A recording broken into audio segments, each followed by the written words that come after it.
সামনে do or die match.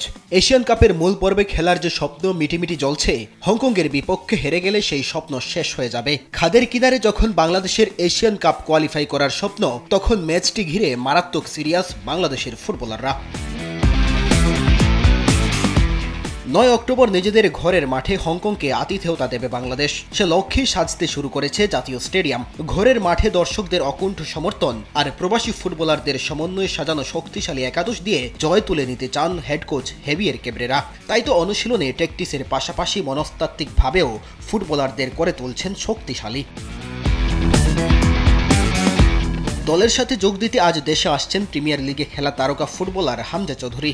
মঙ্গলবার দলের সাথে যোগ দেবেন কানাডার শীর্ষ লিগে খেলা সামিত সোম। বাংলাদেশের ফুটবলে যে জাগরণ শুরু হয়েছে, তার পুরো কৃতিত্ব এই দুই ফুটবলারের। হামজা খেলেছেন ইংল্যান্ডের বয়স ভিত্তিক দলে, সামিত সোম খেলেছেন কানাডার জাতীয় দলের হয়ে। তাই তো এই দুই ফুটবলারকে নিয়েই বড় স্বপ্ন বুনছে বাংলাদেশ। হংকংয়ের বিপক্ষে ম্যাচকে ঘিরে গত 28 সেপ্টেম্বর ক্যাম্প শুরু করেছে বাংলাদেশ। শিষ্যদের নিয়ে নিয়মিত অনুশীলনও চালিয়ে যাচ্ছেন হেড কোচ কাবরেরা। তবে চূড়ান্ত পরিকল্পনা সাজাবেন হামজা এবং সামিত সোম দলের সাথে যোগ দেওয়ার পর।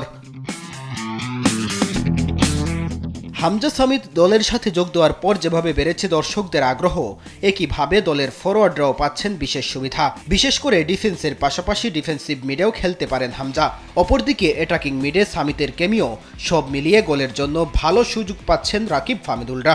ফরওয়ার্ড কিন্তু সবসময় ভালো বল চায় এবং সেগুলো কিন্তু এখন আগের থেকে আমরা বেশি পাচ্ছি, কারণ সমিত এবং হামজা খেলা।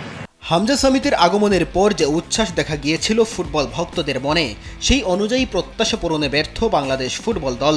গত জুনে জাতীয় স্টেডিয়ামে সিঙ্গাপুরের বিপক্ষে পরাজয় দেখতে হয়েছিল তাদের। তবে এবার আর কোনো ভুল চায় না বাংলাদেশ। হংকংকে ঘরের মাঠে হারিয়ে এশিয়া কাপের মূল পর্বের দৌড়ে নিজেদের টিকিয়ে রাখতে ভালোভাবে প্রস্তুত হচ্ছেন হামজা জামাল চৌধুরীরা। মেহেদী হাসান তালহা, সময়ের আলো।